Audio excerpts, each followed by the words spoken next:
Hey guys, MCU Collector here with another figure review. Next up is the Muff Toys 112 scale collectible figure of the Time Controller. Now, what that is, this is a third-party Loki figure, hence the Time Controller name. As you can see here, we got King the Conqueror in the background, and we see Loki there on that front artwork.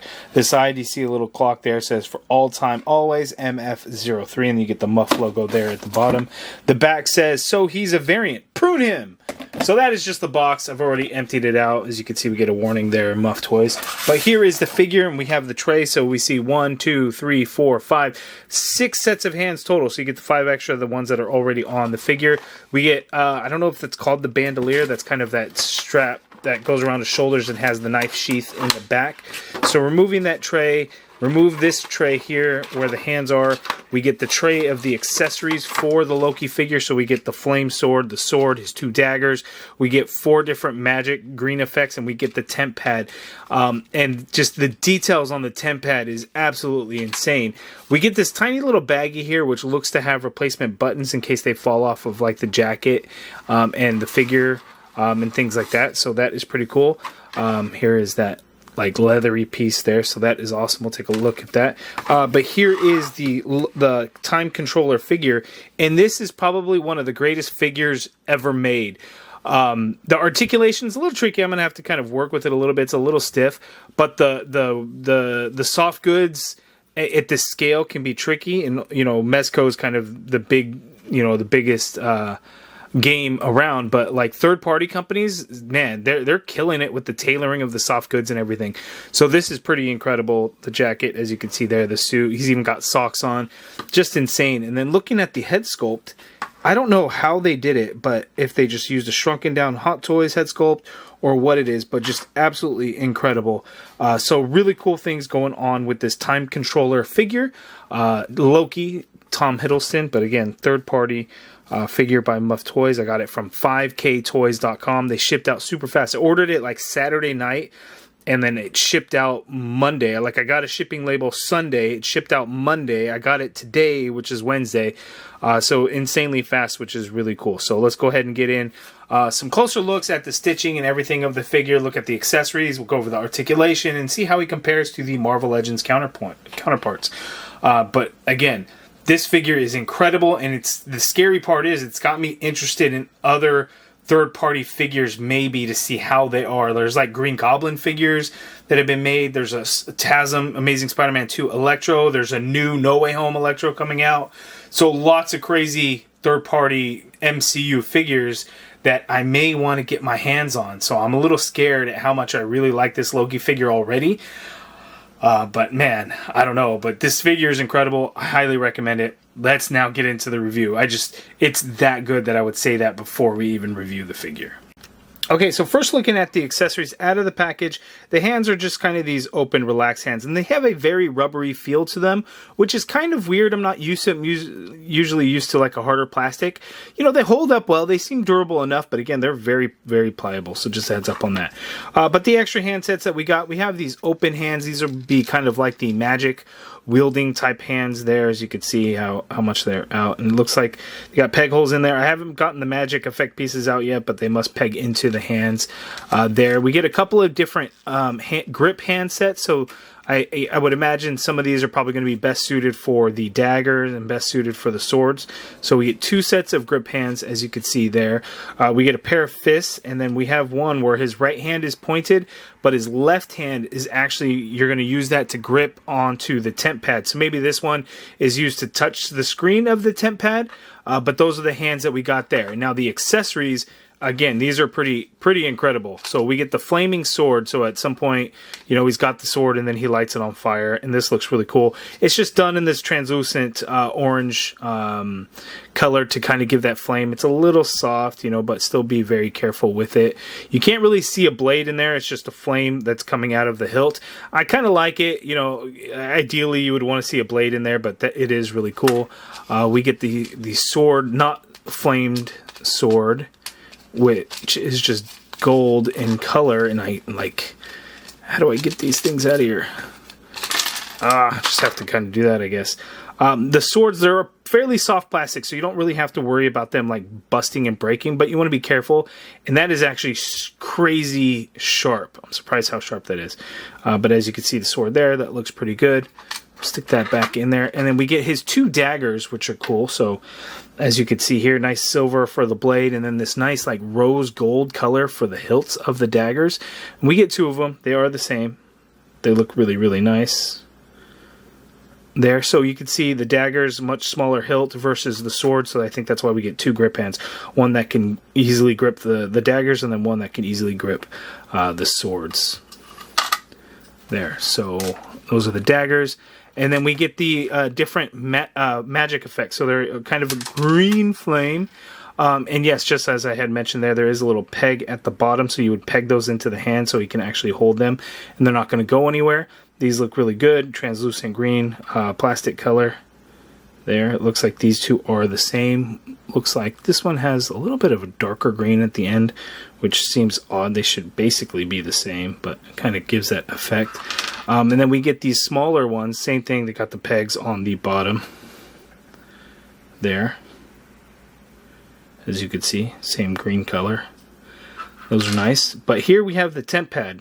So the temp pad is absolutely insane. Look at how detailed this is. Now, like if you're watching this on the TV, you're probably going to really be able to make out what that says. I can't actually see what it says. Let me hit the zoom button. I can't do that. It's not going to work while I'm recording, but it says something on there. Red line imminent. Red line imminent. Something, date, time, location. I can't read what this events. Okay, so events down on the bottom, it says events, date, time, location, and then you open up the temp pad and look at that. They got Sylvie, a picture of Sylvie in there. The controls and everything are kind of painted nicely. You got like D-pad in there. This thing is just absolutely incredible. Look at how good that temp pad looks. Insane. Insane. Like if you follow me on Instagram, on my Instagram story, you would see I like zoomed in, and it's just incredible how detailed this is. Just looks so good. It's just done in this gold color, like so. So amazing accessories with this time controller figure. So here we have another look at him. We're going to take a closer look. And just incredible on the soft goods, like the tailoring, how it just looks so good. Usually with 112 scale figures, when you go soft goods, they tend to look a little too big and too baggy.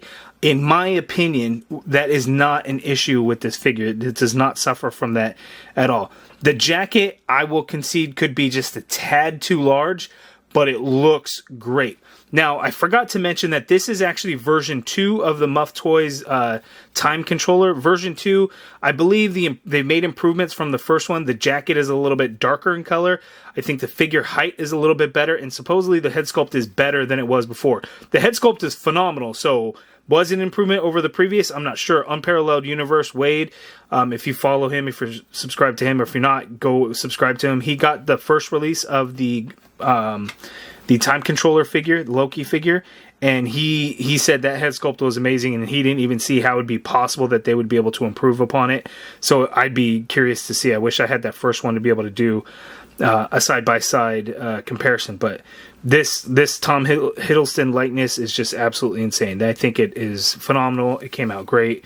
Really, really, really good. One thing I want to talk about, the shirt. So the shirt had an interesting collar design. And it took me a while before I realized, that it was all different and weird. The shirt, they did a really good job in showing exactly how it actually looks, where the collar piece, it's not a separate collar. It comes out there. Just came out nice. The tie looks good. The belt looks good. It says TVA. You get this nice brown leathery look to the belt. The belt buckle does kind of come apart. Like mine was actually kind of floating off, like it wasn't there. There is a hole on the belt. You just have to peg it through. You might have to work it a little bit, but you get it in there. And it fits in there quite nicely there. He's just got brown pants and then black shoes, but he's also got black socks. So if you lift the pant leg up a little bit, as you can see, there's soft goods under there for his socks. So just came out looking absolutely incredible. Looking at the back, it actually says Variant on there. We get the Time Variant Authority logo actually there on the chest of the jacket. Just really good. I have the collar up because I believe he wore the collar up in the show, but you could fold it down if you wanted to. And again, I still think that would look good. We got more of those buttons again. We got some replacements of this, you know, fall off. You can like glue them back on or whatever. I do want to take the jacket off. I haven't done that yet. I wanted to take the jacket off because I want to be able to get this bandolier, I'm going to call it. I don't know if that's actually correct or not. I want to get this bandolier on there and then get one of like those daggers actually sheathed in there because that's just really cool. So I'm going to take the jacket off camera, because I don't know how difficult it's going to be, and I don't want to mess it up, so I want to be careful, and I don't want that portion of the video to be crazy long or anything. So off camera, I'm going to do it, and I'll talk about how easy or how difficult it is. Okay, I got the jacket off. As long as you pop the hands on, and then you can kind of work the jacket. It comes off not quite nicely. You can see the inner lining of the jacket doesn't really go into the sleeves, otherwise it would make them too thick and everything like that. The cool thing is the arms are already rolled up on the shirt, so that is an absolutely nice touch. That is how it looks in the show. You know, we did get a Marvel Legends version of this particular look, and I will do more, you know, better side-by-side comparisons, as you can see here. But it definitely has, you know, that same real look there. But in my opinion, it looks really good. If I'm being honest, though, the neck does look a little too long when you have it this way. I think it's kind of a perfect fit with the jacket on, and I think I really like that look. That's probably how I'm going to keep it. But again, we do have this bandolier, and I want to see how it looks. I'm trying to think of how it would go on, and if it's supposed to be that way or that way. I think it's probably this way. So I think we're just gonna... I don't think it's gonna be too difficult to put on, but...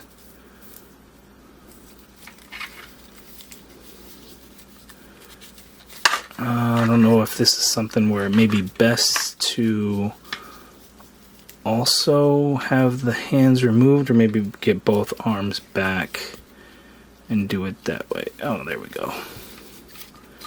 And then you just work it onto the figure.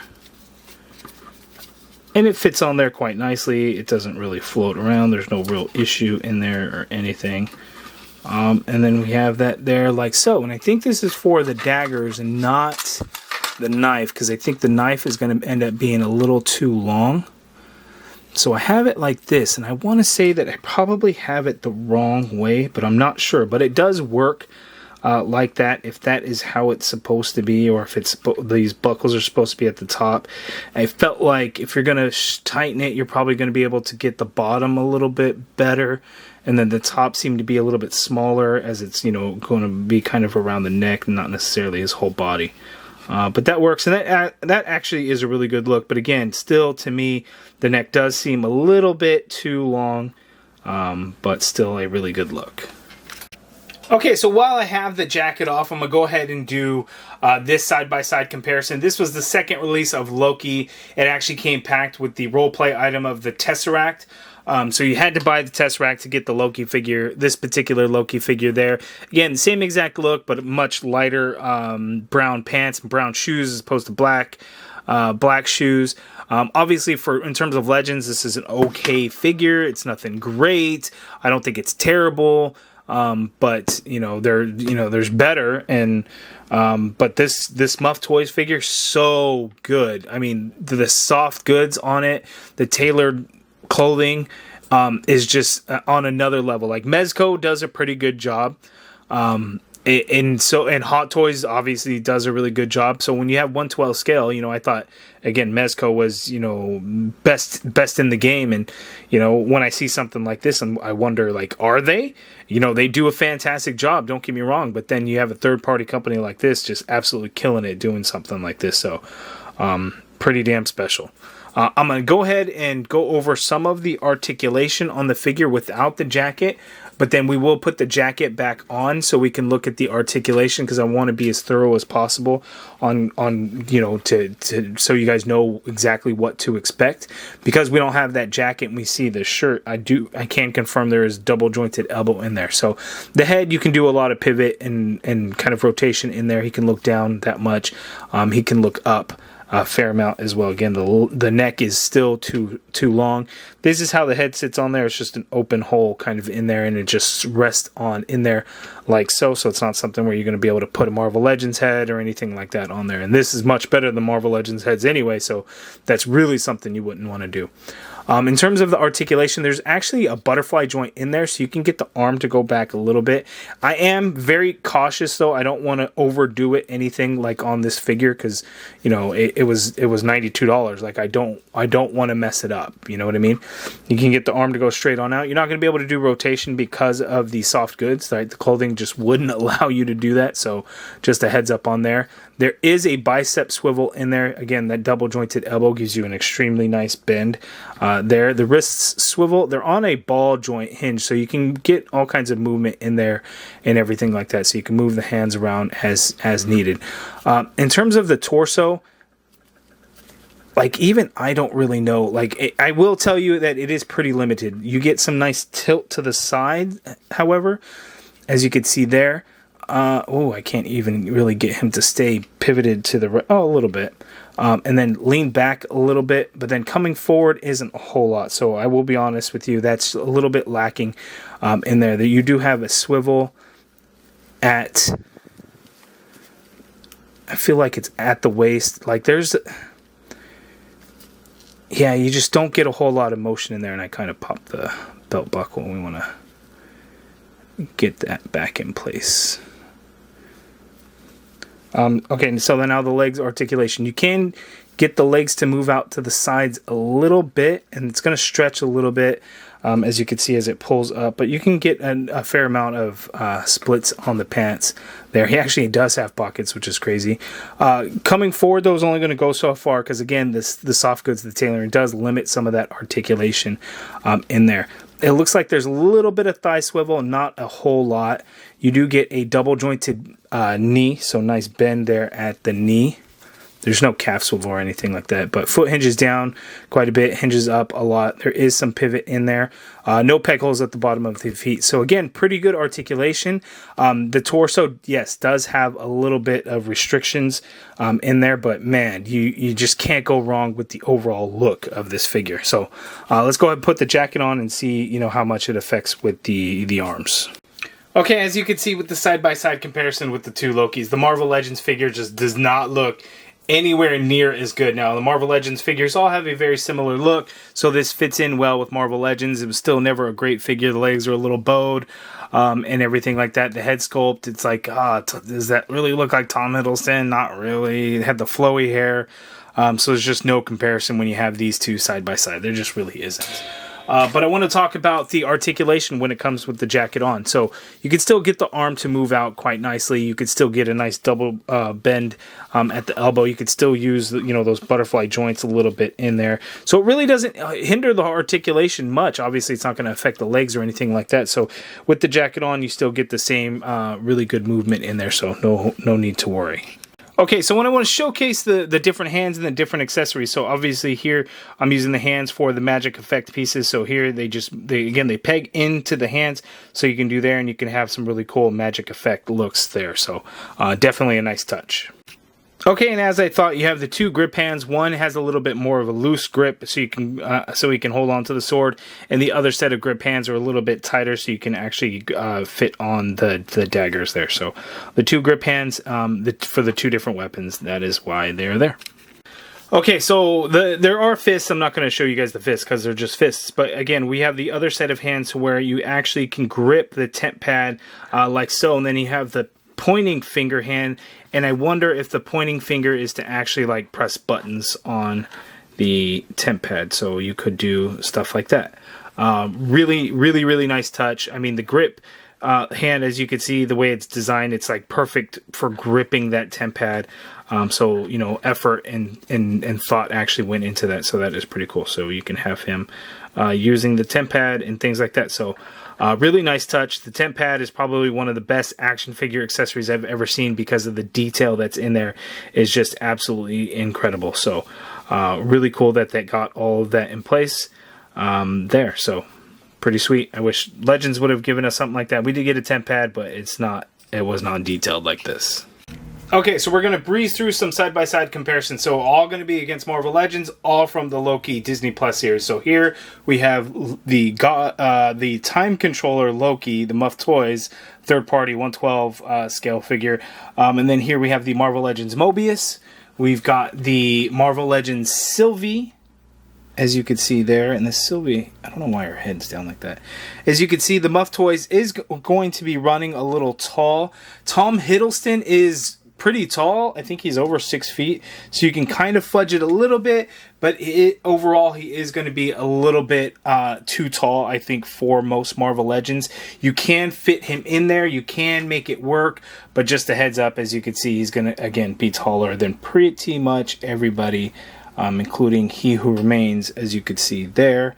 And then back to the Loki figures that we had already seen. So the full-on jacketed look, and then the non-jacket look for Loki there. So Muff Toys being a much better looking figure all around than any of the Marvel Legends figures we have there. So again, I got mine from 5ktoys.com. Again, I ordered late Saturday night. They shipped out Monday. And I received it on Wednesday. So super fast shipping. It is $92. In my opinion, it was a great buy. $92 for the figure, and it came really fast. And it's an amazing figure. The head sculpt is awesome. The accessories are really cool. The movement is pretty good. Again, a little bit lacking in the torso, but I'm okay with that. The soft goods is Mezco level, if not better. It's just done really nicely, so you just really can't go wrong. In my opinion, an awesome figure. If you're looking for a better Loki figure than what Marvel Legends had given us, this is the perfect choice. So there we go. So third-party figures are doing some great things. This is, again, kind of one of my first forays into some of the third-party companies with this stuff. You know, not officially licensed, so not technically Loki. He is simply the Time Controller. There are other third-party figures that I may be interested in getting somewhere down the line. You guys let me know your guys' recommendations. So for those of you that have third-party figures, like the PW Toys Green Goblin figures or the Electro figure or anything like that, you guys let me know down in the comments below what you guys think of some of those figures. Let me know if it's something that I should be thinking about picking up. Let me know. But if you need this Loki figure, want this Loki figure, F5K Toys has it in stock right now. They're going to ship out to you pretty damn quick. So link in the video description below. If you guys like this video, please do me a favor and hit that thumbs up button. Subscribe if you haven't already done so. And as always, thank you for watching.